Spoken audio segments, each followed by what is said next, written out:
தெரியும் என்றார். சுவாமி, அந்த ஆபரணத்தை நான் இதற்கு முன்பு பார்த்ததில்லை. ஸ்ரீ ராமச்சந்திர பிரபுவின் காரியமாக இலங்கைக்கு சென்றேன். அங்கு அரக்கன் ராவணனால் பிரபுவின் மனைவி ஜானகி சிறை வைக்கப்பட்டிருக்கிறாள். தன் நாயகனுக்கு தேவி அந்த சூடாமணியை கொடுத்து அடையாளமாக காட்டும்படி சொல்லியிருந்தாள். முனிவர் குறுக்கிட்டார். என்ன, நீ இலங்கைக்கு சென்று ஜானகியை கண்டு வந்தாயா? உன்னை போல் சில குரங்குகள் ஒவ்வொன்றும் தான் இலங்கை சென்றதாகவும் அவளிடமிருந்து சூடாமணி பெற்று வந்ததாகவும் கூறி கொடுத்துவிட்டு சென்றிருக்கின்றனவே என்று கூறினார். கூர்ந்த மதிப்படைத்த மாருதி ஒரு க்ஷணத்தில் விஷயத்தை புரிந்து கொண்டார்.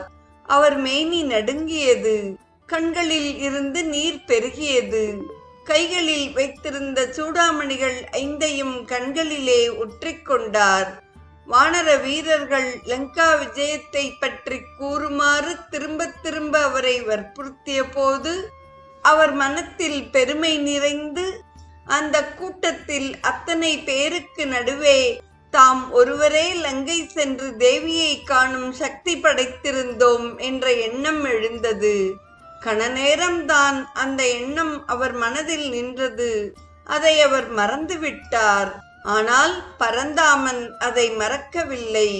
அவ்வாறு ஓர் எண்ணம் மனத்திலே தோன்றுவதனால் ஆணவம் மிகுந்துவிடும் என்பதை அவருக்கு உணர்த்தவே இந்த நாடகம் ஆடினாரோ? கண்களை மூடிக்கொண்டு ஸ்ரீராமனை தியானித்தார். பிரபோ, கருணாசாகரா, அடியேன் செய்தது